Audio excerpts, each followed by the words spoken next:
tonight's video, we're going to be continuing the tier list series with the wide receivers. Football is only 2 weeks away, so I gotta keep these tier lists going. 2 weeks from Wednesday, which is very exciting. Two quick things. First, I did my first classic ASMR YouTuber thing where I did not press record and I got halfway through this video. Pretty upsetting. Next, if you want to join the Fantasy League with the viewers, comment below and send an email to the email in the description with your YouTube name and your sleeper name, so I know who you are and I can invite you to the league. I'm going in order that the comments came in, but only 3 people of the original 11 that commented have sent the email. So even if you're coming a little late to the party, there's a very high chance that you can make it in. So definitely, please send the email if you're interested. There's also a Discord server link that I would like you to join if you end up in the league, because it'll be much easier for me to communicate with everyone that way. About draft times, roster preferences, scoring preferences, and stuff like that. But yeah, so without further ado, this is the run back of this video, so let's go right into it. Let me pull up my rankings. Okay. So, nothing crazy on the tiers in terms of naming. I'm just going down the letters and then sleepers at the bottom here. I don't know if we'll get all the way to the bottom, especially after I wasted a solid half hour of recording time. But anyway, double S tier, tier 1 of receivers. We have Jamar Chase, Puka, JSN, and Amon-Ra St. Brown. There he is. And I actually have it in this order. Jamar Chase. He's been drafted as wide receiver 1 for a while. He hasn't really paid that off in a couple years. And it's because of Joe Burrow's health. And while Joe Burrow's health is still a concern this year, it's not like he's a running back. Like, quarterbacks should have better injury luck than running backs. And the other positions. So it feels like this could be the Bengals' year, where everything kind of meshes for them. And if Burrow is playing every game, then Jamar Chase has the highest ceiling. And that's why he's not wide receiver 1. Puka has an argument for the highest ceiling.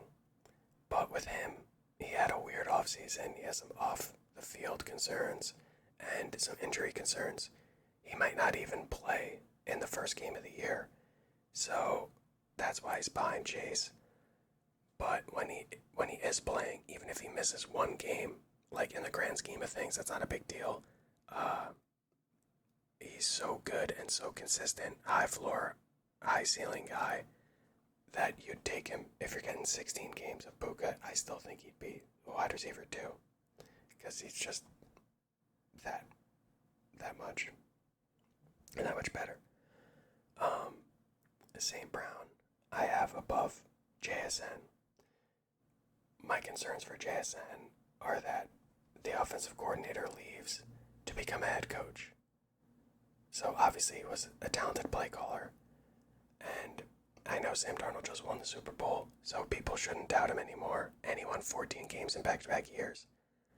But it is a little concerning that he's going to have a new play caller that might not be as good as Kevin O'Connell or Glenn Kubiak. Whereas Amon-Ra is on the same offense. He has been the wide receiver 3 in 3 straight years. He's just very consistent. He's very rarely injured. And I believe the Lions' schedule for the second half of the year is like all dome games and like nice weather games where Jared Goff feels way more comfortable. So I just feel like Amon-Ra is set up to do really well this year. tier 2. Very small tier. I just didn't feel comfortable putting these guys up with the other guys. But I also couldn't. They also had to be in the tier above the people below them. Justin Jefferson and CeeDee Lamb. With Jefferson,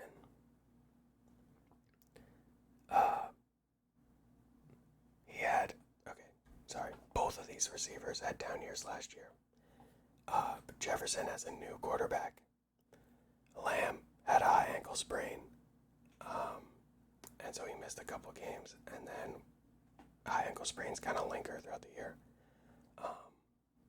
However, with George Pickens there and signing the franchise tag and still being there, George Pickens is going to have like a 25% target share as well as Lamb. So I feel like the competition for Lamb is a little bit too good, and I'll take the question of Kyler Murray over the known quantity of George Pickens taking away targets from Lamb. Jefferson, I still think, is the best receiver, like NFL receiver, in the game, and I think a quarterback upgrade will help him immensely. But if you wanted to just bet on the Dallas offense over the Minnesota offense, I can't blame you at all for taking Lamb ahead of Jefferson. Sorry if it feels like I'm going too fast, but again, this is my second time recording it, so yeah, apologies for that. Also, maybe we'll get a little more players in if we go at this pace. And George Pickens, where's George Pickens? There he is. So this was like early first round, this was like this was like late first round. And now we have the second round wide receivers. A.J. Brown, I just think he's a good fit with Drake May, because Drake May was really good at throwing the deep ball last year. Now he cooled off towards the end of the regular season and then was ice cold in the playoffs. And they have a harder schedule, so those are the kind of things that would take away from the Patriots. But I do just think A.J. Brown fits Drake May's skill set too well to rank him lower than this. And he's on a new team with Mike Vrabel, his old coach. He should be way more bought in and mentally willing to play as hard as he can for this team, as opposed to being checked out with the Eagles. And, the passing offense not being great there last year. Drake London's tricky because he's so good and so talented, but Tua and Michael Penix are very, very sus for your second round pick to have to rely on those guys. But he should have a crazy high target share, and he's very good. So it feels weird ranking him any lower than this. Nico, another wide receiver one in a potentially shaky offense. Stroud, very similar story to Drake May. Really, really bad playoff run that has people kind of scared. Although I guess people aren't that scared because both these guys are going in the second round. But yeah, so CJ Stroud is definitely a question mark. But I think in the regular season, with less pressure, he should be able to support Nico Collins. And of course, Jaden Higgins tore his ACL and is out for the year. So that should be a slight bump to Nico as well. And then I'm putting George Pickens in this tier, even though he's the first wide receiver 2 on his own team to show up on the tier list. But I do just think that the Cowboys are going to pass so much, and he was so good last year. There will be weeks where he outscores CeeDee Lamb, so I feel like he has to be in this tier. And yeah, I just think that the Dallas offense is good enough to have him in this tier with these wide receiver ones from lesser offenses. Next tier, these are 2-3 turn guys who I love getting in the third round. Devontae and Rishi to close it out. Neighbors and Olave, I don't know. If I was on the clock in a real draft, I'm not, and I had my choice of the two, I'm not sure who I would take. Neighbors, wide receiver 1 on his team, crazy talented, but obviously coming off the injury early in the offseason, it was looking really bad for him. He had the cleanup surgery, and people were very low on Neighbors. But then, once training camp actually started and he was out on the field, all the news has been positive coming out of Giants camp for him. So that's why he's ranked this high. Olave, you have Jordan Tyson with the hamstring injury, gonna miss 8 weeks. A lot of important preseason reps for a rookie learning a new system. And Olave was just really good with Shuck last year, so I'm really liking Olave this year as well. Neighbors and Dart, they didn't really play together. I think like Dart's first game was the one that Neighbors got hurt in. But we've seen Shuck play really well with Olave, so that kind of makes me want to switch him. But Jordan Tyson was the 8th overall pick in the draft, and he will come back at some point. And, when he does, he's going to have a decent role as the 8th overall pick in the first round. So I just feel like you want your fantasy players to be peaking as the season goes on and, towards the fantasy playoffs. It feels tough to draft Olave when you know that he'll be better in the first half of the year than he will be in the second half of the year. So yeah, I'm not sure between these two, pros and cons. Devontae Smith, it's weird because it felt like when AJ Brown was there, but then he missed time with injury. Everyone was all in on Devontae Smith and he was very good, but now that AJ Brown is permanently gone, nobody's excited to draft this guy. Nobody's talking about him. And I think there's 2 reasons for that. One is the Jalen Hurts hate, and the Jalen Hurts is a bad passer take is becoming more and more mainstream. I think it's just accepted now. So that's kind of messing up Smith's hype. And then the second reason, outside of Jalen Hurts, is just the fact that Neighbors and Dart is a new connection. Shuck and Olave is relatively new. Jalen Hurts and Devontae Smith, we've seen them play together, for years at this point. So I think it could just be they're not new, the shiny new toy kind of thing working against him here. And then Rashee Rice at the back half of this tier. Rashee, obviously, the other Chiefs wide receivers are really bad. He's by far the best receiver, so he deserves to be in this tier, but he famously rehabbed a knee surgery in jail, and also the reports from camp are that he just doesn't look up to speed. He looks slow. He's not looking good. But again, he's the very clear wide receiver 1 in this Patrick Mahomes, Andy Reid offense. So I feel like he kind of has to be in this tier and can work his way back up to speed. But yeah, apparently it's not looking good for him in camp right now.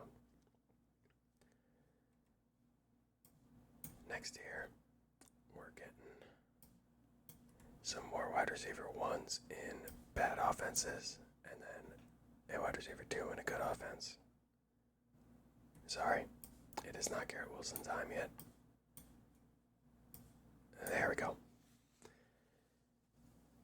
Is it really only 4? Yeah, okay, a couple small tiers here. Zay Flowers. Gonna have a 30% target share, but what is it gonna translate to production-wise? The Ravens just don't really produce super high ceiling wide receivers, even with the wide receiver 1. Obviously, Derrick Henry's there. They're gonna run the ball. Lamar's gonna scramble a little bit, and they're going to eat up clock and not get as many plays in, and that affects all of them, but especially the wide receivers. But again, he's going to have like a 30% target share, so how low can you really rank him? T. Higgins, again, similar to Chase, if Burrow's healthy, he's going to pay this off and he is going to be really good. T. Higgins has been in this range for a couple years now. Just a really good offense that you want to be investing in, and they should pass the ball a lot. The defense should be slightly better, but not a good defense by any means, so they should be passing the ball. The Bengals have a really easy schedule as well, so yeah. McMillan, I worry about McMillan. If you didn't know, I am a Panthers fan, and I mean McMillan, I think he's a great player. I'm super excited to have him on the team that we drafted him, but Bryce Young, I'm not all in on him yet. He's gonna have games where he has like 150 passing yards, a touchdown, and a pick. Like, that's just gonna happen. That's what he does every now and then. So to take McMillan in the third round and rely on Bryce Young is a little bit sus for me, even as a Panthers fan. But nothing to do with him as a player. I think he's really good. But yeah, I just don't know if he could be supported. Waddle. I have Waddle in this tier. He's on a new team, so we haven't seen it. But I still think he belongs here because the Broncos have a really good offensive line, and he should theoretically be getting a quarterback upgrade from, late stage Dolphins Tua to now Bo Nix. Should be better, and he's shown that he's very capable when Tyreek Hill's out to be a wide receiver one for a team. So I just think the Broncos will be solid offense with Sean Payton. Their defense is very good. So, maybe they don't have that high volume of passing plays, but I think Waddle's very talented. He's a wide receiver one. Keep it simple. Next tier we have Igbuka starting us off. Lad. Scary Terry. Now it's Garrett Wilson time. McLaurin. And then DJ Moore. I'm not in love with this tier of receivers, with an exception. At this range of the draft, I don't really like to have to take my wide receivers. I'm sure a lot of people think Igbuka belongs up here. I have him down here, really because of the turf toe. Turf toe is one of those injuries that kind of just lingers for a long time, and it kind of makes me nervous for Igbuka. Also, you can't forget just how bad the Bucs were towards, in the second half, the whole second half of the year. Igbuka really fell off a cliff with the entire offense. So, it's not like he's guaranteed to smash. And then with the toe injury, I'm just a little bit cooled off. Lad. The thing with Lad, yes, you have Mike McDaniel there. New offensive coordinator everyone's super excited about. You still have Jim Harbaugh as a coach, and Jim Harbaugh wants to run the ball, and Mike McDaniels wants to run the ball as well. So, we haven't seen Herbert have gaudy passing numbers in a couple years now. It's been a while. So are we confident that Herbert is going to have a crazy wide receiver one? Going to be able to support that. Also, McConkey was not good last year. He had, a very low yards per route run. And why would I take him when Quentin Johnston was arguably better last year in fantasy, and you could get him way, way, way later in the draft? So I'm just not really in on McConkey either. Although, obviously, rookie year, he looked very good, and he had that crazy playoff game. I just don't know if the Chargers are going to be passing like that. McLaurin. I liked McLaurin more before the Laramie Tunsil injury. Obviously, McLaurin makes his money on deep routes, so that takes more time to develop, and losing a really good tackle with a running quarterback, I feel like it's going to be a bigger deal for McLaurin than other players because he needs the time to get down the field. So yeah, McLaurin, I don't know, and I could see the Commanders with a really bad offensive line not being that good of an offense either. Jane Daniels running around, maybe he'll be a really good fantasy quarterback, but that doesn't guarantee McLaurin being a really good fantasy wide receiver. Garrett Wilson, if you get Seahawks Geno, then this is a great pick. If you get Raiders Geno, then it's a terrible pick. But he's one of those guys. He's gonna have a 30% target share. So how low can you really rank him? I mean, he's very talented individually as well, but it just doesn't feel good drafting the Jets in recent years. But then DJ Moore. I believe this is higher than consensus on DJ Moore. Again, keep it simple. I really like him. He's going in the 5th round. That's like an auto pick for me. It's Josh Allen's wide receiver 1. I'm going to take that in the 5th round every time I can. And it just feels like, I know why he's ranked so low. He's not 30, but he is older. And he was another guy that had a really bad yards per route run last season and just wasn't really used by Ben Johnson at all. So, that's why people are off him, but I feel like people are forgetting, like Josh Allen in the past couple years hasn't made a crazy wide fantasy receiver because there was no one to really throw to. But if he has a guy that he's going to lock on to as the number 1 guy, he could way overproduce this ranking in this ADP that he's currently drafted at. He was thrown to Khalil Shakir, Dalton Kincaid, and Dawson Knox. None of those guys are going to be crazy receivers. But when he has a good receiver like Stephon Diggs, then, that's a 1st round pick. DJ Moore is not prime Stephon Diggs, but he's better than what has been there. So I love him in the 5th round.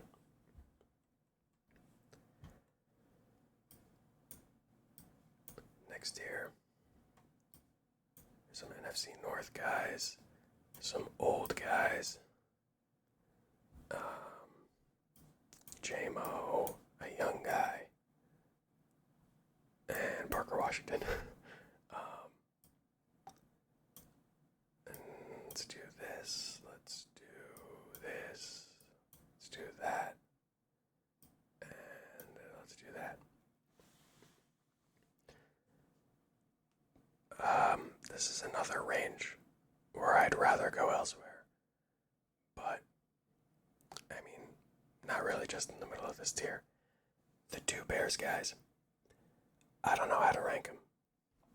Burden is missing time in training camp with a groin injury. I feel like camp for him as a 2nd-year player is relatively more important for him than veteran guys. And it's giving Adunze more time to establish a rapport with Caleb and prove to Ben Johnson, because Ben Johnson didn't draft Rome, but he was drafted like 10th overall, whereas Luther Burden was a 2nd round pick. So with Burden out, Rome can prove to Ben Johnson that he, deserves his spot. Rome goes cheaper than Burden in most drafts, and maybe that's impacting my ranking because I really like drafting Rome, but he's also cheaper. But yeah, so I prefer Rome over Luther Burden right now with the Burden injury. Christian Watson. The thing with Christian Watson is, yes, Romeo Doubs is gone, Dontavian Wicks is gone. He should be set up this year. This should be the year. But he's been, because his numbers have been so low because of his injury history, that you're betting on like a huge leap from his current, best season to pay off this ADP. And I just don't know if I feel comfortable protecting that big of a jump for a guy. He's just very injury prone as well. So I'm not in love with Watson, but I see the upside with the vacated targets. You know, he's exciting, but maybe just not for me. Devontae Adams. The thing with Devontae Adams is it's his age 33 season this year, which is a historical cliff for receivers. And, you know, he was a touchdown merchant last year, and while that could happen again, I don't see why, even though he's old, even if he's older, I don't see why he can't do 1 yard, fade routes and still be unstoppable. But if he just gets a little bit worse, touchdown luck, maybe they run it in a couple more times. He had less than 1,000 yards last year, I'm pretty sure. So it just feels like you're betting on something repeating that is pretty volatile, and he's older. So I'm not in love with Devontae either. Jameson, similar thing. He really did his damage when Laporta was hurt. When all of the guys were playing, he was kind of pushed to the wayside a little bit. So, similar to this range, except DJ Moore. I kind of don't love taking wide receiver in this range either. Parker Washington. I have him above Brian Thomas, which might be crazy, might not. I'm not sure what you guys think, but the reporting from camp, the drumbeat is really strong for Parker Washington, that he is the wide receiver 1 in Jacksonville, and he's the guy that Trevor Lawrence is locking onto. And I mean, I had Brian Thomas last year, and, you're watching Red Zone, it goes to a Jags highlight. Trevor Lawrence throws the ball downfield, and as you're waiting for the camera to catch up and move to the side, and you're just hoping that it's Brian Thomas, every single time it's Parker Washington. It felt like last year. So I feel like if he's the wide receiver 1 in this Liam Cohen offense, you just want to take him. I think he's a good pick at cost. Mike Evans, similar to Devontae Adams, he's like 32 or 3. And he's already dealing with an injury. So it's just a little bit sus with the 49ers subway station or whatever there as well, substation. But he should be the wide receiver 1 for this 49ers offense, this Kyle Shanahan offense that should be good. So you could only move him down so much, but he's old. He already was dealing with an injury in camp. It's just a little bit scary. And then Cardinal Tate. Not that I think that Cam Ward is showed flashes last year, but he did play a little bit better in the second half, and year 2 quarterbacks are usually very strong candidates to break out, and Cardinal Tate was taken 4th overall in the draft, which is very, very high, obviously. So I feel like history is on the side of the 4th overall pick wide receiver with the year 2 quarterback. So I'll put him in this tier, but I'm not wholly convinced in the Titans' offense being very good. Okay, that's where I left off my first recording. So hopefully, the rest of this I don't fumble over words because I don't have anything rehearsed now. Brian Thomas, Marvin Harrison, Metcalf, Godwin,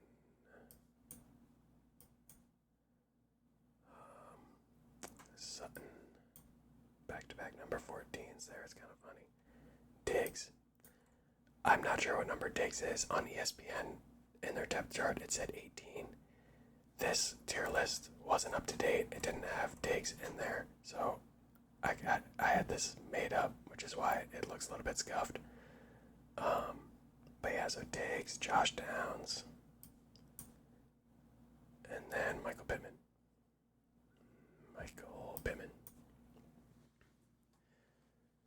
Oh, something I forgot to mention, because I mentioned it in the first recording. My list that I made it a couple days ago. It was before Keenan Allen signed.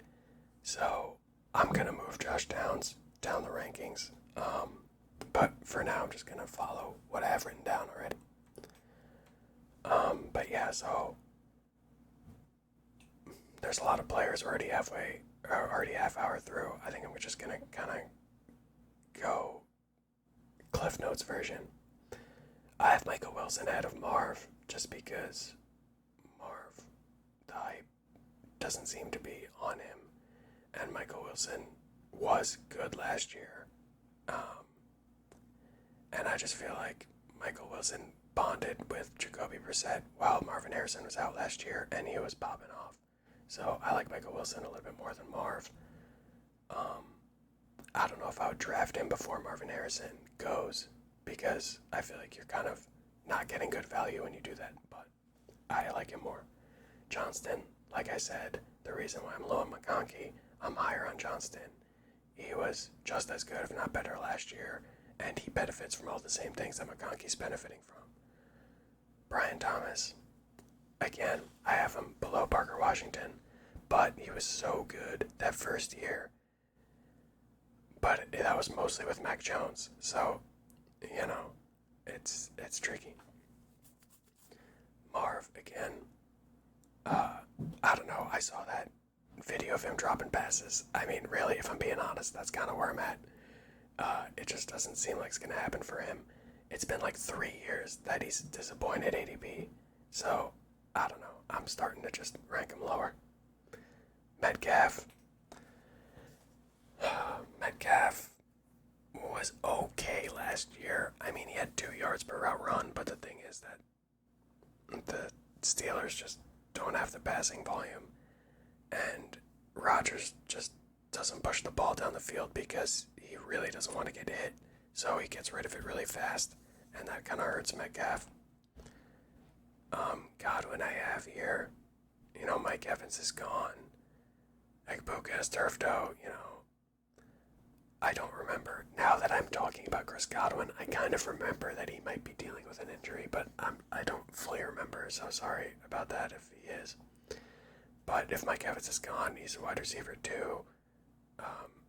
He's finished really high in the past. You know, just put some respect on the name, I guess. Sutton. Sutton's kind of just one of those boring but solid players. Now he has Waddle as target competition, so he's lower in the rankings. I probably won't draft him again just because he's kind of boring. Diggs, I like a lot. Diggs was very good last year, and now he's very cheap again in drafts. And he seems to just really help all the young quarterbacks that he goes to, from Josh Allen to Drake May, and now hopefully he could do that for Jaden Daniels. I feel like I like Diggs a lot. I don't know. I feel like it's hard to rank him super high when, you know, he's ranked low and his ADP is lower than this. So, you know, who am I to say he should be a whole tier ahead? But I like Diggs a lot, especially at cost. Josh Downs, this was more of Alec Pierce is really sussing me out with his injury still not being back. But now Keenan Allen is there. Really hurts him. Michael Pittman, I flirted with Michael Pittman above Metcalf for the reason that I was saying that Aaron Rodgers would rather throw the ball quickly than deep downfield, and I think that Pittman is better in that environment. Okay, second to last tier, we have Jordan Addison, Jordan Dyson, Alec Pierce. I'll put Josh Downs just down here.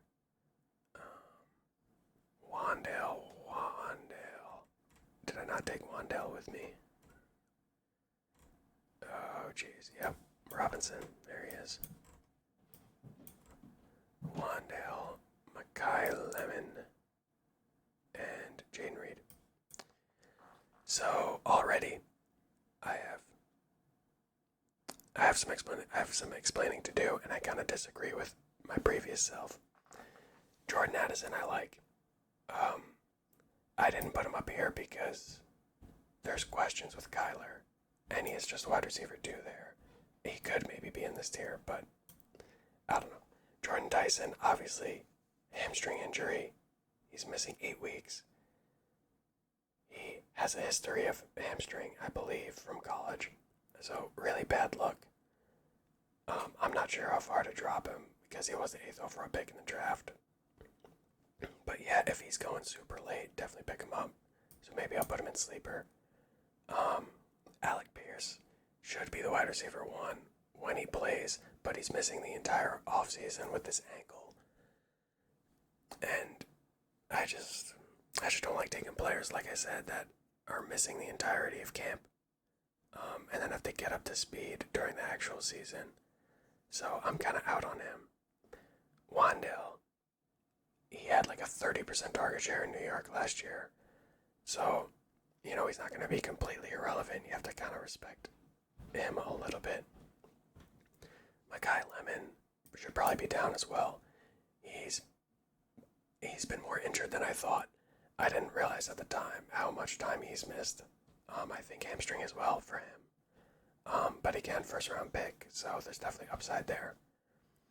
Jaden Reed. Jaden Reed is not. Matthew Golden is who you want over Jaden Reed. I didn't realize this at the time, but in 2 wide receiver sets, it's going to be Christian Watson and Matthew Golden is what the reporting is, and Jaden Reed's going to be the 3rd guy with Golden playing the X. Like on almost every snap, Golden should be out there. And then who I actually put in my sleeper tier, it's kind of funny. It's funny how much the top is pretty solid, but it's funny how much the bottom has changed this quickly. It's just all these guys left before the Cardinals start. Coker towards the bottom. Like Stribling. Stribling is like up here now because he had such a good preseason game. I feel like he's not a deep sleeper anymore. People are going to know about him on draft day. And again, Mike Evans is old and injury prone at this point in his career. So you could have a Niners wide receiver 1 on your hands. And Concepcion. Concepcion's getting a lot of hype as well. So I would definitely put him up here. Either a late first or an early second round pick in this draft. Stribling, I believe, was pick 33. Or like very early in the second round at least. But yeah, both having good camps. I didn't take him. Oh, he might not be. Okay, I forgot. This also doesn't have Deebo Samuel. I'd throw Deebo Samuel in here somewhere. I feel like just out of respect, he's got to be on the tier list somewhere. Dobbs. I feel like Dobbs, wide receiver 2 for Drake May, who is a good quarterback. Even if the playoffs were rough for him, he should be pretty good in the regular season. So, gotta put Dobbs here. Travis Hunter. He could kind of be down here, but I think he is definitely worth drafting with the last pick in the draft. He was... Where was he drafted? Was he drafted 2nd overall last year? Yeah, he's going to play more corner. But, I mean, low-key, his best game of the year was when he got hurt in. So I feel like he could be on the rise. But yeah, we'll see what happens with him. Trey Tucker, he's a wide receiver 1 for the Raiders. Obviously, Brock Bowers is there. He's not the number 1 target, but he's the wide receiver 1 for an NFL team, so he's on the tier list. That being said, there is not a Miami Dolphin on this list because I'm not sure who the wide receiver 1 will end up being in Miami. And then Tank Dell. I had Tank Dell here as like a last pick of the draft kind of guy before Jaden Higgins was out. Now it's even more positive looking for Dell, and apparently he's been looking like himself in camp. So definitely consider either Tank or Travis Hunter with the very last pick of your draft. And then Jalen Coker was the only guy left I haven't talked about. Oh yeah, and Shaheed. Shaheed, wide receiver 2 in Seattle. Worth drafting, for sure.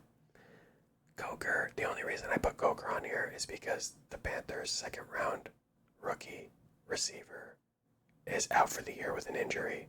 So it's going to be McMillan and Coker as the main two receivers. So I figured he should get a mention here as well. And yeah, that will do it for me. Anyone I should mention?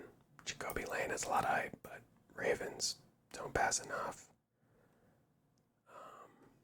I really feel like that's pretty much it.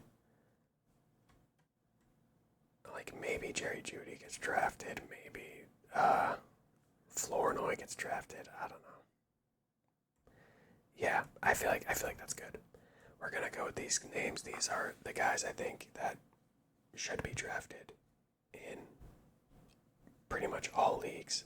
Honestly, I might even take Jaden Reed off the list, but I digress. Yeah, thank you guys so much for watching. Again, comment down below and send the email, YouTube username, so I know who you are, and Sleeper username so I can invite you. Going in date order of comments posted for, tiebreakers, but people aren't answering that have commented on previous videos, so I'm gonna expand it to anyone. Expand the range out slowly. But yeah, thank you guys so much for watching. Have a good night.